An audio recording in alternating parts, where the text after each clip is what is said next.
राधे राधे भक्त जैनों।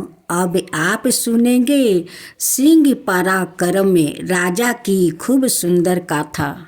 एक समय काशी में विक्रम चंद्र नाम का राजा राज करता था। सिंह पराक्रम नाम का राजा का एक साथी था जिस पर राजा की बहुत कृपा थी। सिंह पराक्रम का जैसा नाम था वैसे ही उसमें वीरता थी। वो सब युद्धों में आश्चर्यजनक सफलता प्राप्ति करता था और कभी जुए के खेल में हार में लगाता तो उसमें भी उसकी ही जीत होती थी। उसकी स्त्री का नाम कलाकारी थी। जैसा उसका नाम था वैसा ही उसका स्वभाव था। जैसी वो कुरूपा थी वैसे ही उसका दिमाग भी खराब था। वो वीर पुरुष लगातार राजा से और जुए से बहुत सा धन प्राप्ति करता रहता था और वो उस सारे धन को अपनी स्त्री को देता था। कुछ धन गरीब में बांट देता था। इतना होते हुए भी कालापति ओ झगड़ालू स्त्री एक क्षण भी बिना झगड़ा किए नहीं रह सकती थी। उसके तीनों पुत्र भी झगड़े में उसी का साथ देते थे। इतना धन होते हुए भी उनकी मन नहीं भरता था। कोई अंत नहीं था। वो बार बार चिल्लाती रहती थी, तुम सादा घर से ही खाते पीते रहते हो और हमें कुछ भी नहीं देते हो। वो सादा उसे मांस शराब और नए नए वस्तु देकर मनाने की कोशिश करता रहता था, लेकिन वो अपनी अपार लोभ के कारण उसे दिन रात दुख देती थी। एक दिन वो उसकी दुष्टता से तंग आकर घर छोड़कर राजा चल दिया। उन्होंने विंध्यवासिनी दुर्गा की तीर्थ यात्रा करने का विचार कर लिया था, इसलिए मार्ग में वो बरती रहा। जब वो रात को बिना भोजन किए राजा सो गया, भूखे सो रहा था, तब दुर्गा ने प्रसन्न होकर सपने में उसने कहा, मेरे बेटे उठो, काशी जाओ। वहाँ एक बहुत बड़ा बरगद का पेड़ है, उसकी जड़ को चारों ओर से खोदना, वहाँ तुमको खजाना मिलेगा। उस खजाने में तुम्हें एक मर्तमनी की छतरी भी मिलेगी। वहाँ तलवार के फल की तरह अथवा गिरे हुए आकाश के टुकड़े की तरह चमकीली होगी। तुम उसमें झांक कर हर एक के पूर्व जन्म का हाल मालूम कर सकते हो। इसके द्वारा तुम्हारे और तुम्हारी पत्नी के पूर्व जन्म का हाल मालूम हो जाएगा। इसे सच्चाई जानकर तुम्हारा शोक दूर हो जाएगा और तुम प्रसन्नता से रहोगे। जब वो जागा तब सपने की याद करके उसने अपना व्रत तोड़ दिया और देवी की आज्ञा के अनुसार काशी चला गया। वहाँ उस पर्वत के वृक्ष की जड़ के पास खोदने से उसे वहाँ खजाना और तस्तीरी मिल गई। वो उसे पाकर बहुत प्रसन्न हुआ। उसने तस्तीरी में देखा तो मालूम हुआ कि उसकी स्त्री पहले जन्म में एक भयंकर सुकरी थी और वो सिंह था। उनकी पूर्व जन्म में कटुटर शत्रुता होने के कारण उन दोनों के बीच की तिरना को दूर करने का कोई उपाय नहीं था, इसलिए उसने अपना शोक और घबराहट छोड़ दिया और अपने लिए अलग स्थान बनवाकर उस खजाने के साथ रहने लगा। कलहकारी के पास धन तो पहले ही बहुत था। विंध्यवासिनी दुर्गा उसे एक गांव और उसकी गुजर बसर के लिए दे दिया। उसके पास धन और पराक्रम दोनों होने के कारण कई विवाह के प्रस्ताव उसके पास आया। उसने तस्तीरी द्वारा कई लड़कियों के पूर्व जन्म का हाल मालूम करके उन्हें त्याग दिया। अंत में उसने देखा कि एक लड़की पहले जन्म में सिंहनी थी। उसने उसके साथ अपना विवाह कर लिया। उस लड़की का नाम सिंह सिरी था और उसका स्वभाव भी सिंह पराक्रम का शाही था। अब यह दोनों मिलकर बहुत प्रसन्नता से रहने लगे। जब राजा और रानी ने यह आश्चर्यजनक कहानी सुनी तब उन्हें बहुत प्रसन्नता हुई और सिंह पराक्रम को उसकी सफलता पर बधाई दी। राजा काशी में आकर अपनी महल धन दौलत सब बना लिया। उस सिंहनी सिरी लड़की से विवाह करके राजा अपना संसार बसा लिया। हम देखते हैं कि तृष्णा और कलह से गृहस्थी बिगड़ती है और धैर्य पराक्रम और उदारता से मनुष्य अपनी गृहस्थी और अपने जीवन को बना सकता है।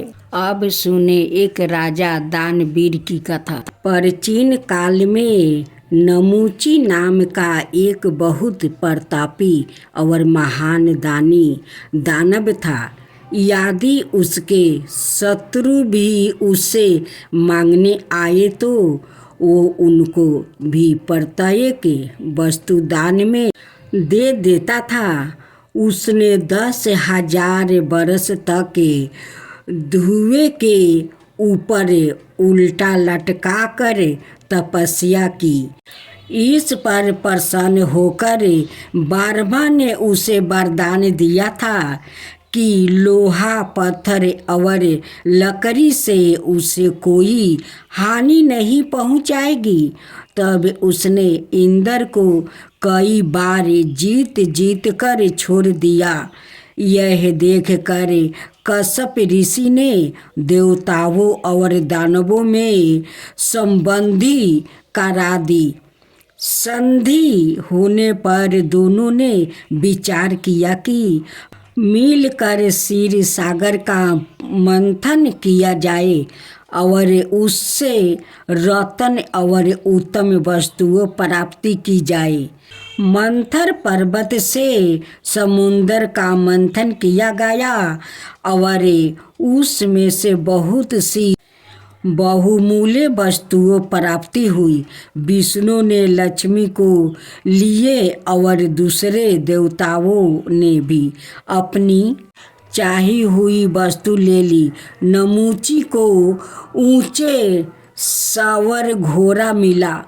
ब्राह्मण ने बची हुई सब वस्तुओं को देवताओं और असुरों में उनके इच्छा अनुसार बांट दिया। सबसे अंत में अमृत निकाला जिसे देवताओं ने चुरा लिया और इस पर फिर युद्ध छिड़ गया। इसमें एक असुर मारा गया। ऊंचे सवार घोड़े ने उसे सूंघ कर फिर जीवित कर दिया। इस घोड़े के होने से देवताओं के लिए दैत्य और दानवों का जीतना असंभव हो गया। इंद्र को निराश देखकर देवताओं के गुरु बृहस्पति ने उसे सलाह दी कि वो जाकर नमूची से वो घोड़ा मांगे। शत्रु होने पर भी वो देने से अस्वीकार नहीं करेगा और वो अपनी दानवीरता की कीर्तों को नष्ट नहीं करेगा जिसे उसने अपने जन्म से ही बनाए रखा है। इस पर इंद्र देवताओं के साथ नमूची के पास पहुंचा और उससे घोड़ा मांगा। दानवों के गुरु शुक्राचार्य ने उसे देने से मना किया। इस पर नमूची ने कहा, मैंने किसी भी मांगने वाले को नहीं लौटाया। मैं इंद्र को शत्रु होते हुए भी यह घोड़ा दूंगा और जीवित रहते हुए अपने यश पर कलंक नहीं आने दूंगा। उसने यह कहकर वो घोड़ा इंद्र को दे दिया और इंद्र ने उसे सुरक्षित स्थान पर पहुंचा दिया। तब उसने गंड के जांघों में अपना बर्ज रख कर उनसे नमूची को मार डाला, क्योंकि वो वरदान के कारण लोहे और पत्थर आदि के हथियारों से नहीं मारा जा सकता था। दुख है, संसार में आनंद की तृष्णा बहुत बुरी होती है, जिसे प्रभावित होकर देवता भी निंदनीय और बुरे काम करने लग जाते हैं। नमूची की मृत्यु से उसकी माता धनु को बहुत दुख हुआ। इस शोक से प्रभावित होकर उसने अपनी तपस्या के प्रभाव से यह निश्चय कर लिया कि उसका दुख दूर करने के लिए नमूची फिर उसके गर्भ से जन्म लेगा। वो इतना शक्तिशाली और वीर होगा कि देवता उसे युद्ध में नहीं हरा सकेगा। तब नमूची ने फिर अपनी माता के गर्भ से जन्म लिया और सबर शक्ति संपन्न होने के कारण उसका इस जन्म में परबल नाम हुआ। उसने भी तपस्या की और अपने दान से सादा मांगने वालों को संतोष किया। उसने इंद्र को सैकड़ों बार युद्ध में हराया। तब देवताओं ने इकट्ठे होकर सलाह की और यही निश्चित हुआ कि चल कर नरमेध यज्ञ के लिए परबल से उसके शरीर को मांगा जाए। देवता उसके पास गया और उनके मांगने पर उसने प्रसन्नता से इस बार अपने शरीर को भी दान में दे दिया। महान पुरुष से मांगने वालों से अपना मुख नहीं मोड़ते और उन पर अपना जीवन भी निछावर कर देता है। उसे पाकर स्वार्थी देवताओं ने दानव बरबल के टुकड़े टुकड़े कर दिया। तब बरबल ने फिर परिभास के शरीर में जन्म लिया। उसके दिए हुए महान दान और तपस्या के प्रभाव से वो पहले से भी बहुत अधिक शक्तिशाली हुआ। उसने अपने प्रिय मित्र सूर्या प्रभाव की सहायता के लिए देवताओं से बहुत सी भयंकर लड़ाई लड़ी। इनमें देवताओं को बुरी तरह से हराया। उन्होंने विष्णु से सहायता मांगी, किंतु प्रभाव के पास शिव का दिया हुआ अस्त्र होने से विष्णु अपने सुदर्शन चक्र से भी उसका कुछ नहीं बिगाड़ सके। ब्रह्मा भी असफल रहे।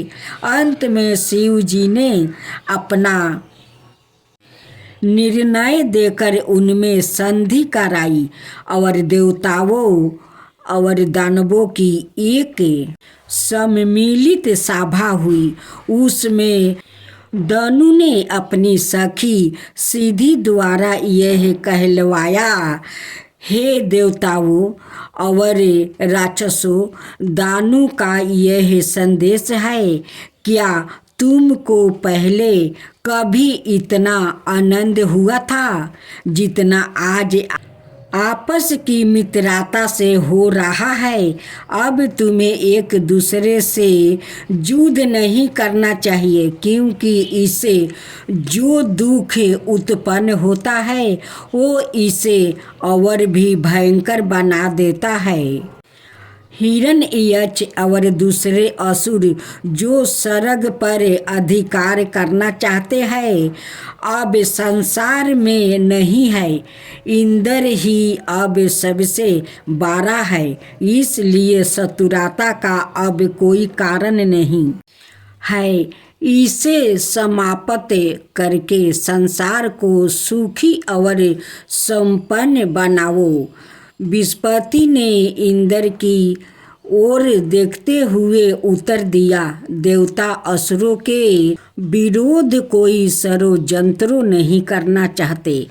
जब तक असुर उनके विरोध शत्रुओं भाव ना दिखाए वो उनके साथ मित्रता से रहना चाहते हैं। इस पर दानवों के राजा, मैंने कहा, यदि असुरों के हृदय में शत्रुता होती तो नमूची मुर्दों को जिलाने वाले ऊंचे सवार को इंद्र को क्यों देता, बलबर अपने शरीर को देवताओं को क्यों देता? राजा बलि तीनों लोगों को विष्णु को देकर क्यों बंदी बनाता? क्या अयोदेह अपने शरीर को विश्वकर्मा को दे देता? असुर सदाए उदार रहे हैं, यदि उनके साथ छल ना किया जाए तो उनके हृदय में किसी के प्रति दुष्ट नहीं है। इस पर असुरों और देवताओं में संधि हो गई और उन्होंने एक दूसरों को अपने गले से लगा लिया। देवताओं ने परभास के मित्र सूर्य प्रभाव को मनुष्य होते हुए भी विद्याधरों का राजा बनाया। दानव राज नमूची के पराक्रमी होने के साथ साथ उदार और दानी बनने रहने से देवताओं और दानवों का झगड़ा समाप्त हुआ।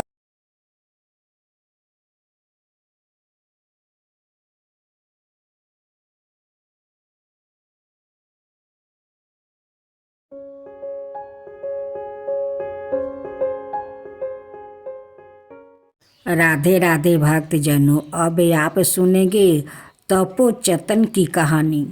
प्रातिष्ठन में तपो दत्त नाम का एक ब्राह्मण था। जब वो बालक था तब उसका पिता उससे बार बार कहता था कि कुछ पढ़ लिख लो और ज्ञान प्राप्ति करो, किंतु वो पढ़ने की ओर तनिक भी ध्यान नहीं देता था। जब वो कुछ और बड़ा हुआ तब उसके सभी रिश्तेदार उसे इस तरह मूर्ख बनने रहने के लिए झिड़काने लगा। अब उसे अपने मूर्ख बनने रहने पर बहुत पछतावा हो रहा था। वो घर छोड़कर चल दिया और गंगा के किनारे जाकर ज्ञान प्राप्ति करने के लिए तपस्या करने लगा। वो खरे खरे व्रत और उपवास करता था और शरीर को बहुत कष्ट देता था। जब इंद्र ने उसे इस प्रकार व्यर्थ अपने शरीर को कष्ट देते हुए देखा, तब वो एक ब्राह्मण का भेष धारण करके उसे शिक्षा देने और ऐसे कामों से रोकने के लिए आया।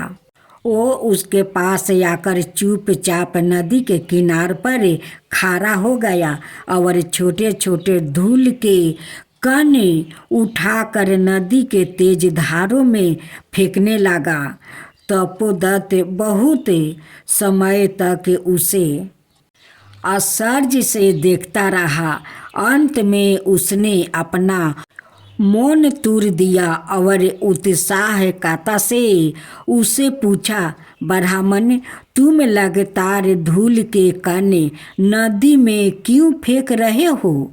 इंद्र, जो ब्राह्मण का भेष धारण करके आया था, पहले तो कुछ नहीं बोला और वैसे ही करता रहा।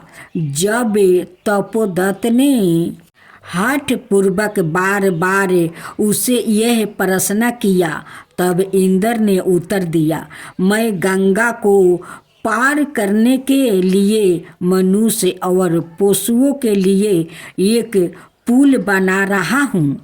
तब तपोदत्त ने कहा, तुम कैसे मूर्ख हो?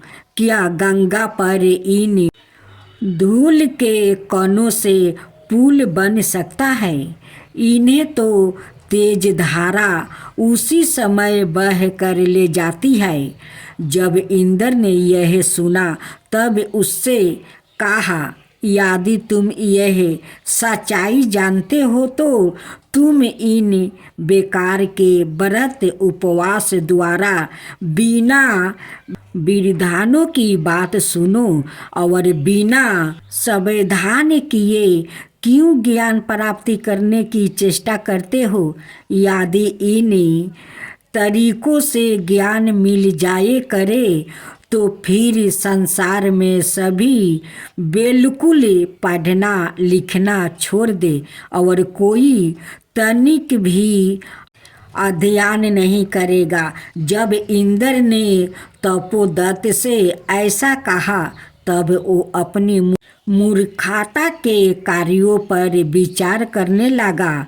यह सोच कर कि इस ब्राह्मण ने सत्य कहा है, वो इस प्रकार शरीर को कष्ट देना बंद करके घर चला गया और अब मन लगाकर विद्या ध्यान करने लगा। कुछ समय बाद वो एक बहुत विद्वान पंडित बन गया। एक समझदार आदमी को इस प्रकार तरीकों द्वारा समझाया जा सकता है, किंतु यदि किसी मूर्ख को इस प्रकार उपदेश दिया जाए तो वो लड़ने को तैयार हो जाता है। तपोदत्त के हृदय में ज्ञान प्राप्ति करने की लालसा थी, इसलिए उसने यह उपदेश सुना, कोई काम उल्टे उपाय से हल नहीं निकल सकता है। यदि हमें कुछ प्राप्त करना है तो जो काम उसे प्राप्त करने में सहायक हो वो ही हमें करने चाहिए। मनुष्य मूर्ख रहकर अपने जीवन में अनेक कष्ट सहन पर भी कोई सफलता नहीं प्राप्ति कर सकता है। ज्ञान तभी प्राप्ति किया जा सकता है जब हमें उसे पाने के ठीक उपाय को समझे और उन पर चले। यही इंद्र का तपोदत्त को दिया हुआ उपदेश था। अब आप सुनेंगे चूहा और सौदागर की कहानी। एक बार एक सौदागर मंडली में धन पैदा करने की योग्यता पर वार्तालाप हो रहा था। उनमें एक चूहा नाम का सौदागर था। उसने कहा, किफायत सारी करके धन कमाने में कोई आश्चर्य की बात नहीं है। मुझे देखिए, मेरे पास एक छादाम भी ना होते हुए मैंने इतनी अधिक संपत्ति कमा ली है। तब उसने सब सौदागर को अपनी नीचे लिखी हुई कहानी सुनाई।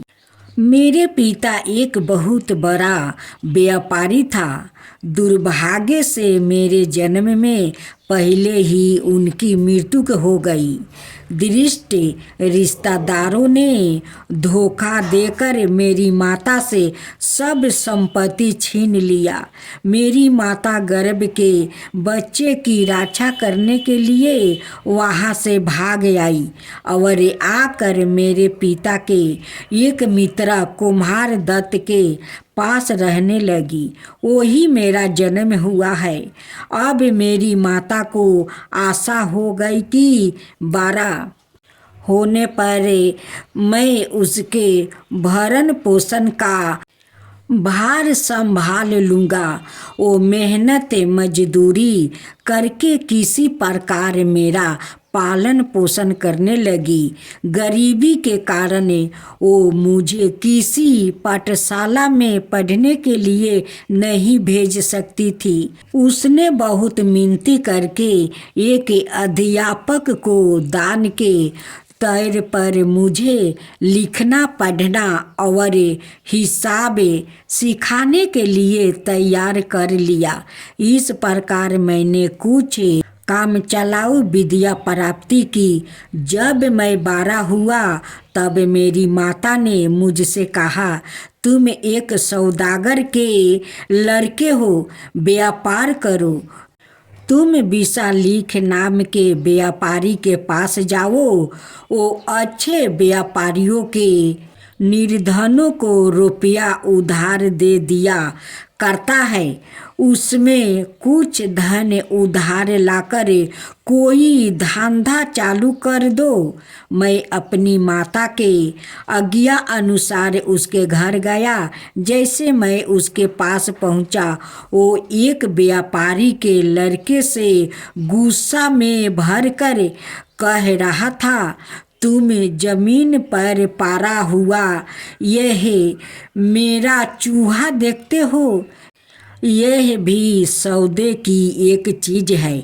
इससे भी चतुर आदमी धन कमा सकता है।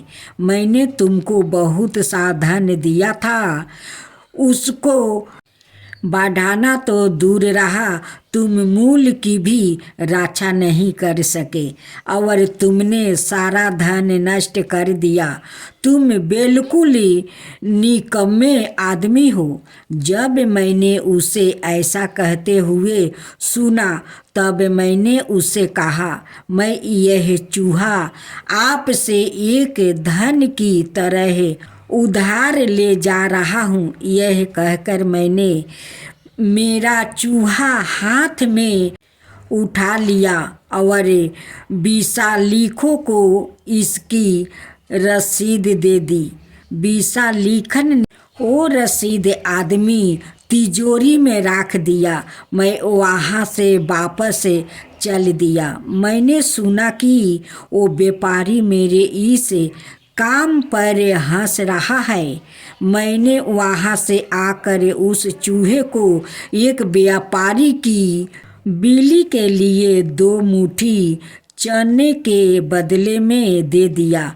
मैं चनों को भून कर और एक घारा पानी लेकर नगर के बाहर एक चौतरे पर चला गया और एक वृक्ष की छाये में बैठ गया।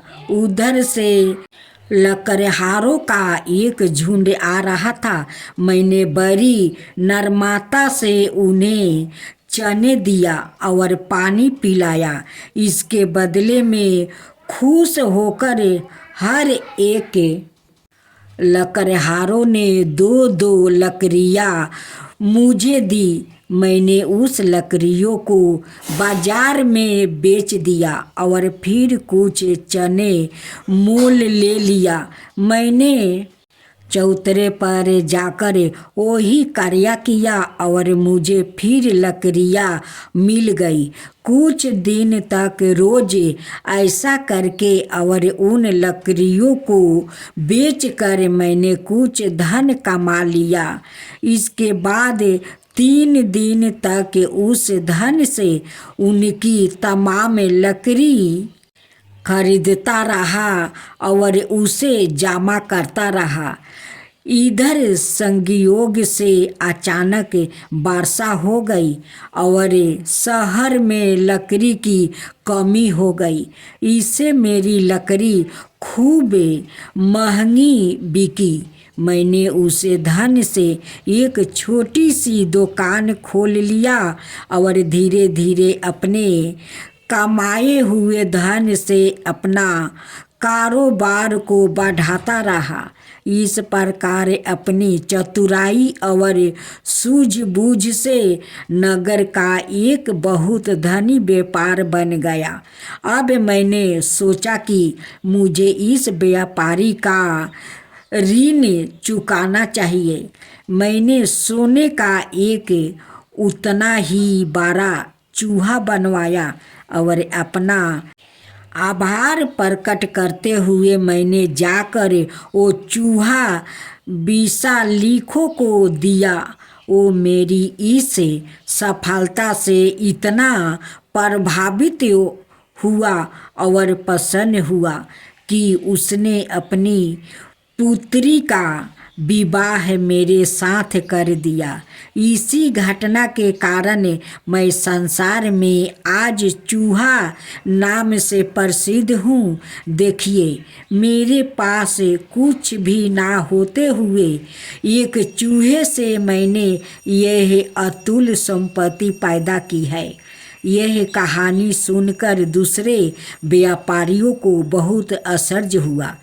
यह कोई बिना किसी दीवार या आधार के हावे में चित्र बनाने लगे तो किसी को आश्चर्य क्यों ना होगा। इस चूहा व्यापारी ने भी इसी प्रकार असंभव काम को अपनी योग्यता से संभव बनाया था। परिश्रम में अवसर बाधिता, सच्ची लगन, धैर्य और बुद्धि मानव से मनुष्य असंभव कामों को भी संभव बना लेता है। अब सुने बांदर और सुगर की खूब सुंदर कहानी। बहुत समय पहले विंध्याचल पर्वत की एक गुफा में वृद्धा का अवतार हुआ। एक बुद्धिमान सुगर अपने मित्र बांदर के साथ रहता था। वो सब जीवधारियों को लाभ पहुंचाने वाला था और सदा अपने मित्र के साथ सब अतिथियों का आदर सत्कार करता था। वो सदा उन्हीं कामों में लगा रहता था जो उसके लिए ठीक और करने योग्य होते थे।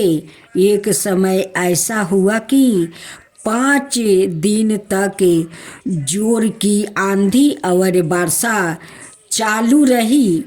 उसमें कोई भी जीव बाहर नहीं निकल सका। 5वां दिन वो सुगर अपने मित्र बांदर के साथ गुफे में सोया हुआ था।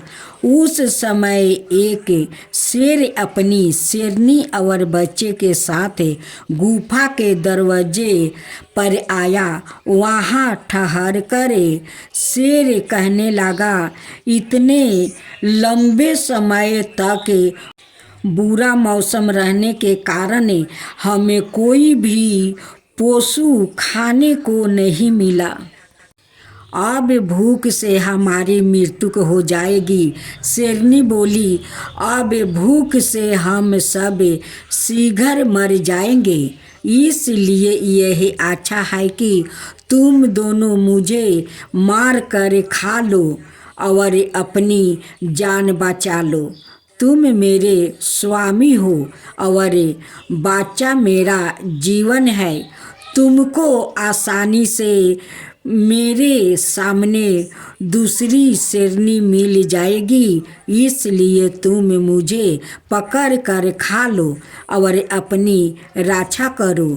संयोग से वो पवित्र सुगर उस समय जाग गया और उसने उनकी बातें सुन ली।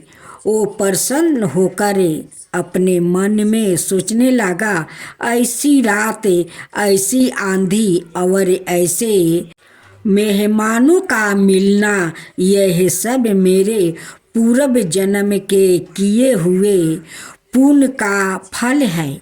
मुझे अपने शरीर को जो क्षण भंगुर है अपने मेहमानों को देकर उन्हें संतोष करना चाहिए। जब मुझे ऐसा अवसर मिला है तब मुझे चूकना नहीं चाहिए। वो उठ कर बाहर आया और शेर से प्रेम से कहने लगा, मेरे नेक मित्रा, निराश मत हो। मैं इसके लिए तैयार हूँ कि तुम तीनों मुझे खाकर अपनी प्राण का रक्षा करो। यह सुनकर शेर ने प्रसन्न होकर अपनी शेरनी से कहा, पहले बच्चों को खाने दो, तब मैं और मेरे पीछे तुम खाना।